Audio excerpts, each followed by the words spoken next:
Alright guys, Tom here and welcome to a new video, and today I'm bringing you my WWE Hell in a Cell 2014 predictions. For Hell in a Cell 2014 coverage, visit the YouTube channel, also visit tomcushnie.co.uk, the official Tom Cushnie website, also the Twitter page which is at Tom Cushnie, and also the official Facebook page which is facebook.com/TomCushnieYT.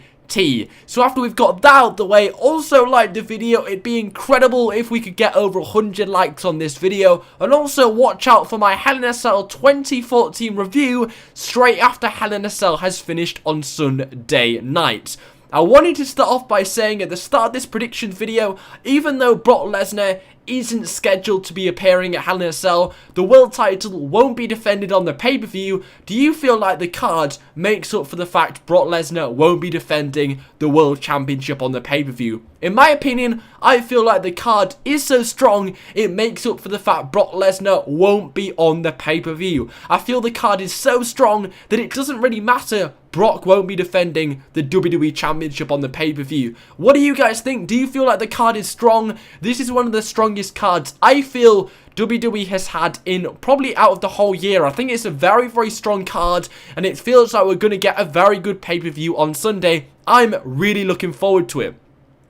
If you look at the matches, I feel like Dean Ambrose versus Seth Rollins, that's guaranteed to be a 5-star match. I feel like Goldust and Stardust versus the Usos, they put on one of the matches of the night and Night of Champions, so yet again, you're guaranteed a pretty good match. Cena versus Orton, they've proven it before, they can put on great matches. It's a top feud. Obviously, they're going to put on a very, very good match. You've also got AJ Lee versus Paige, pretty much a guaranteed great match. Sheamus versus Miz, that would be a pretty decent match. You've also got, lastly, Ziggler against Cesaro. So if you just look at their matches I've just named, you're guaranteed to have some very, very good wrestling on this show, and I'm really freaking excited for the pay-per-view.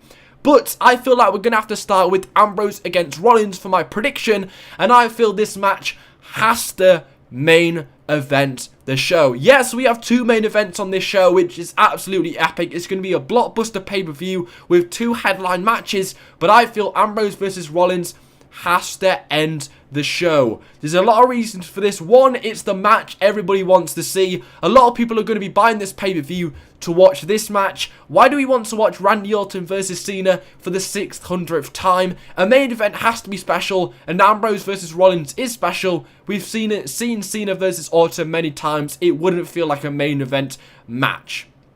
Ambrose versus Rollins, arguably without it, this pay-per-view would absolutely suck. I also feel that Ambrose and Rollins is pretty much a fresh feud. It's one of the biggest feuds of the year, so why not make it your main event of the show? It also logically is probably the last match between Ambrose and Rollins, so why not have it end the show? I also feel like a lot of fans are going to turn their back on Randy and John Cena's match, whether it's in the main event or not. So if you put it in the actual main event, it's going to have an even worse reception than what it would have if it wasn't in the main event. I feel like it's still going to get a bad reception, but it's going to be even worse if it's going to end the show.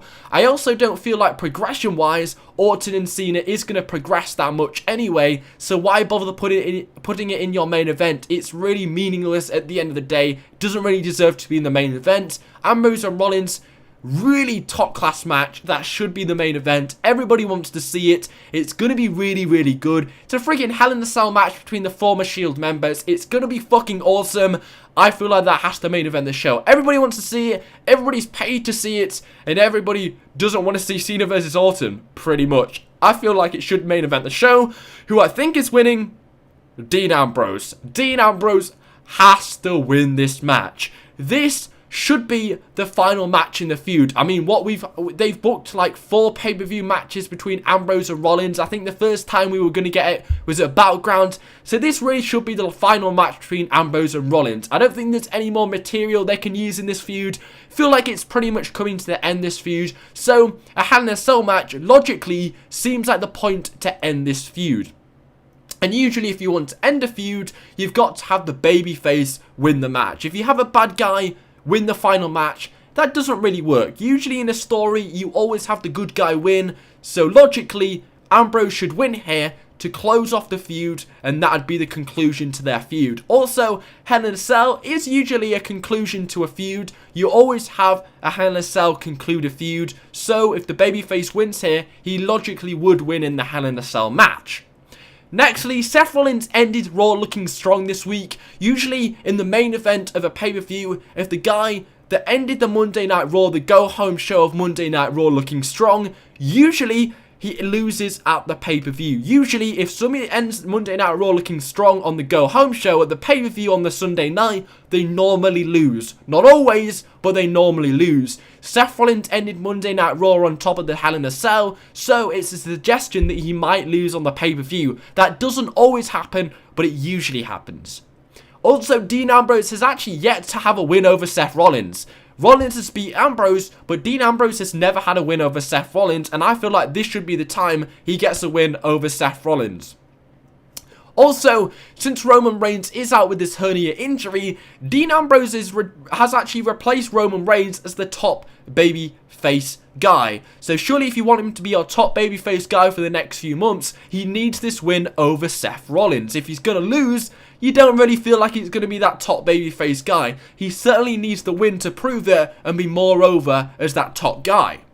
Dean Ambrose, of course, out of the two, is the more over guy, and I feel like a lot more people want to see, obviously, Dean Ambrose win here. Also, Dean Ambrose hasn't had a big pay-per-view match win in ages. I can't remember the last time Ambrose won a pay-per-view match, never mind a big pay-per-view match, and I feel like this is a big pay-per-view match and really could put Ambrose on the map if he gets a win over Seth Rollins. WWE also brought back Mick Foley to build up the Ambrose match, so it would feel like a bit of a waste of time if they brought Mick Foley back to build Ambrose up for winning this match for only Ambrose to lose on Sunday. It feels like they brought Mick Foley back to suggest Ambrose winning, build him up ready for that win. If Ambrose lost, it would feel pretty pointless bringing Mick Foley back for that surprise return. And also, I feel like it would be great for the show to close with the fan favourite winning. If Seth Rollins won, it wouldn't be so great, but I think it'd be fucking awesome if they ended with Dean Ambrose standing tall on top of the Hell in a Cell. Also, Seth Rollins has the Money in the Bank to fall back on. So if Seth Rollins wins here, it's not all that doom and gloom. He has the Money in the Bank to fall back on. If Dean Ambrose loses, he has nothing to fall back on because he hasn't really won a big match in ages. He needs this win a lot more than Seth Rollins because Seth Rollins has something to fall back on. He still has that Money in the Bank briefcase and Dean Ambrose doesn't. Dean Ambrose simply needs the win more.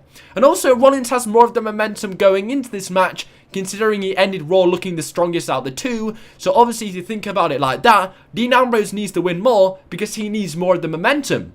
Also, Seth Rollins doesn't really need the win. He's already had a win over Dean Ambrose, especially at SummerSlam. So honestly, if they were going to give us the same result again, it wouldn't be that logical and it would seem like not very progressive. So why give Seth Rollins the win again over Dean Ambrose? That would feel like a bit of a waste of time. Surely they're doing this match because they want to give a different result, and that would be to give Dean Ambrose the win. Seth doesn't need the win, he's already got a win over Dean. Dean needs the win because he hasn't won against Seth yet. I feel like Dean Ambrose needs to win this match.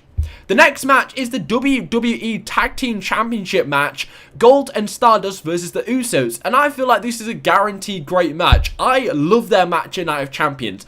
I thought it was freaking great, but I've got to predict the Goldust and Stardust do retain their Tag Team Championships here. The titles have only just changed hands at the last pay-per-view. It's not been a very long run at all, so why change it so early on in their title run? Goldust and Stardust are fairly new Tag Team Champions. Why change it so early on in their title run? And the tag team titles don't need to change. They've only just changed hands. I mean, the Usos had such a long title run. I think it was about, nearly 8 months a title run.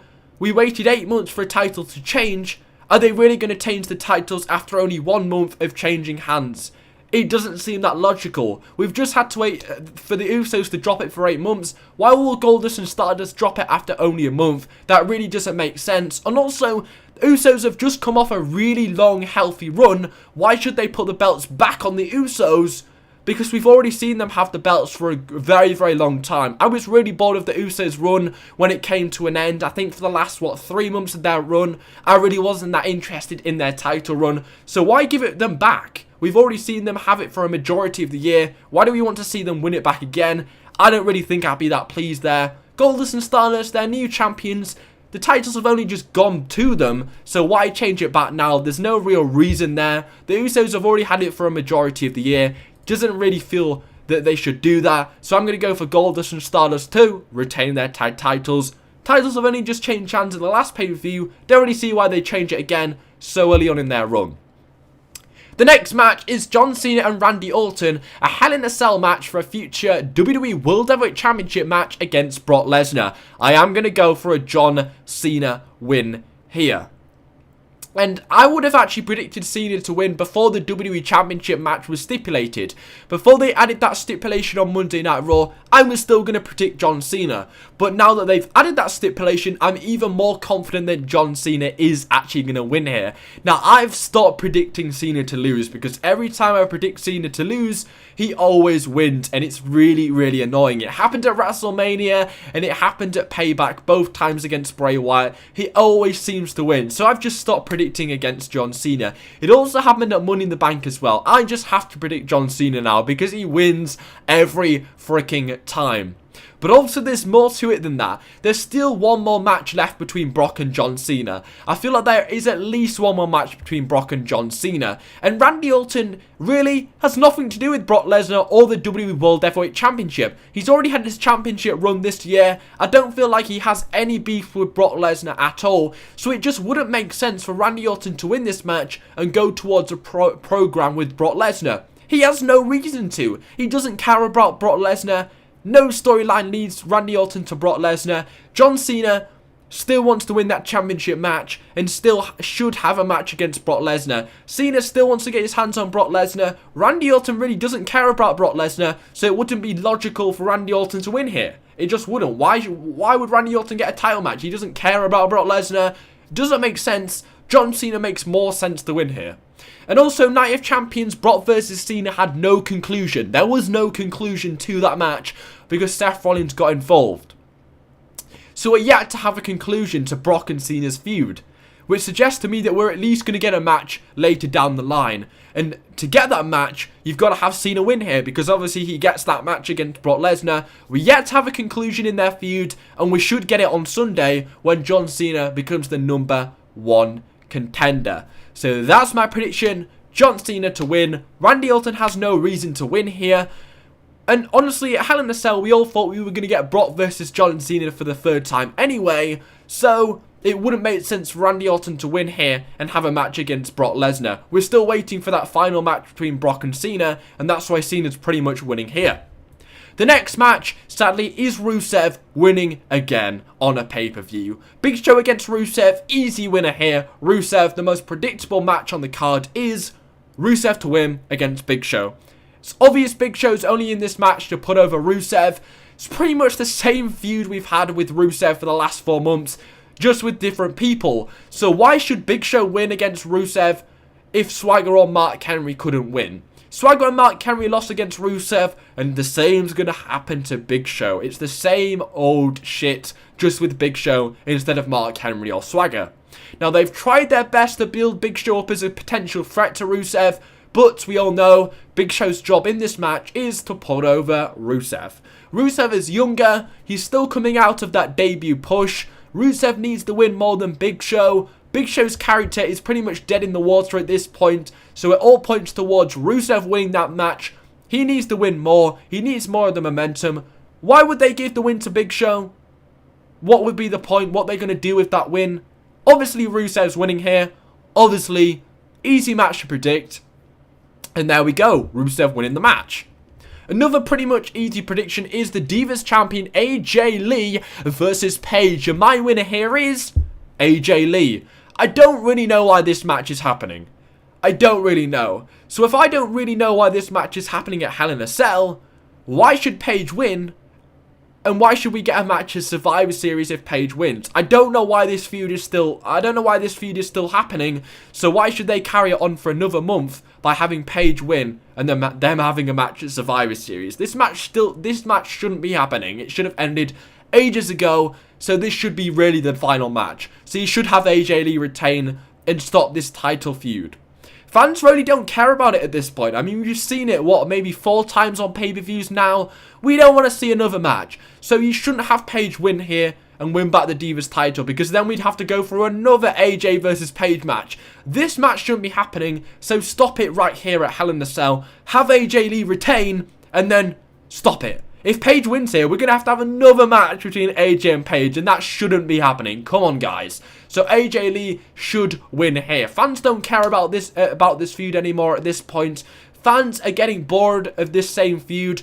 So AJ just must retain. We don't want to see it anymore. She must retain. That's pretty much it. AJ winning would close the feud, and there's no reason for the title to change hands. It's already been to Paige. It's already been to AJ. Why do it again? We've been through all that. There's no point. AJ should retain, and that's pretty much where it's going there. AJ is winning here, I'm pretty sure. The next match is the US Championship match between Sheamus and The Miz. Prediction here, Sheamus to win. Yet again, probably with the bro kick. Now, WWE seem to be quite keen on Sheamus' title run. He's beat some strong contenders, including Cesaro only last month. Seems like they're quite keen on his title run. He only won it in May. He's had it for 5 months. They're pretty keen on his title run. There's no doubt about that. So if you look at the roster, why should Miz be the one to end Sheamus' almost 6th month title run? I mean, if you look at the roster, Miz really wouldn't be the one to end Sheamus' 6th month title run. That's a pretty healthy title run. Why should Miz be the one to beat Sheamus for the title and end his title run? Just doesn't seem right. And also, Damien Sandow or Damien Mizdow is more over than The Miz. The Miz really isn't built as a contender for the belt. On Raw, Damien Sandow was built more than The Miz because Damien Sandow beat Sheamus. Damien Sandow is more over than The Miz. The Miz has not been built as a contender for this belt whatsoever. He doesn't look like a legit champion. His manager, Damien Mizdow, is more over. He has more momentum than The Miz. The Miz is not set up to win this match. He has no momentum. He's really not that over. His manager's more over than him. And the Miz winning would be deconstructive. I mean, you go from Sheamus being the champion, a pretty healthy run, a decent wrestler, and then put the belt on The Miz. A comedy gimmick, it's not really that over. It gets a few laughs, but in the grand scheme of things, it's not going to last that long. Miz winning here would be deconstructive and really won't make sense. He's only just come off an Intercontinental Championship title feud with Dolph Ziggler. Then they're going to put the US belt on him just after that. Would be deconstructive in my opinion. I think Sheamus has to retain here. I mean, I thought Cesaro was beating Sheamus last month at Night of Champions. And if Cesaro couldn't beat Sheamus, I don't see The Miz winning here. Sheamus to win. The next match, Brie Bella against Nikki Bella. Loser must become the winner's personal assistant for 30 days. Now, if Brie won here, a face character taking advantage of such a stipulation would turn the whole thing upside down and wouldn't work. This stipulation is set up for Nikki Bella to win the match. I mean, Nikki Bella is going to be ordering Brie Bella around as her personal assistant. That's a heel kind of storyline right there. If Brie Bella wins here, she's a babyface and she's going to be ordering Nikki Bella around to make her do dirty things and horrible things. That's kind of like a heel character thing. Brie Bella can't win here. If she's ordering her sister around, that's a bad person. A bad person has to do that. That's why Nikki Bella has to win here. It wouldn't make sense for a good person to be ordering somebody round. That's not how it works, and that just doesn't seem logical. If the personal assistant also lasts 30 days, it suggests this feud is continuing for at least 30 days. Hence why the bad person, Nikki Bella, should win here, because like I said earlier, usually if you want a feud to end, you have the good person win the final match. But if the bad person, the heel Nikki Bella, wins here, the feud will continue for at least 30 days. It's likely we get another match at Survivor Series, so if you have Brie Bella win here, the good person wins, and there's no reason for the feud to continue. Nikki Bella should win here because then the feud will continue. It's going to continue for at least 30 days because that's the personal assistant stipulation. So have Nikki Bella win here, the heel, and then Brie Bella still chasing for that final win. WWE also want to prolong this feud to keep Daniel Bryan relevant. They don't want the feud to end at Hell in a Cell. Nikki Bella should win here, so Brie Bella wants a rematch at Survivor Series, so to pretty much prolong the feud. For me, Nikki Bella is winning here. It's all set up for Nikki Bella. It's quite an easy match to predict. Nikki Bella to win. And finally, Ziggler against Cesaro for the Intercontinental Championship, a 2 out of 3 falls match. I mean, this is guaranteed to be a fucking awesome match. The match on Raw was great. Cesaro's European uppercut to end the match looked fucking awesome. This match is 2 out of 3 falls. I mean, we've technically got 3 matches in one. I mean, this is going to be a great fucking match. If they give this enough time, 20 minutes. I mean, this is going to be a great match. It really is going to be a great match. 15 minutes of Ziggler and Cesaro going at it. Fucking awesome. I cannot wait. But really, I see Ziggler winning it on here. I mean, this match happened on SmackDown this week, and Ziggler retained. It shouldn't be happening on the pay-per-view. There's no reason for this match because Ziggler retained on SmackDown. Why is Cesaro even having this match against Ziggler if Ziggler retained his title against Cesaro on SmackDown?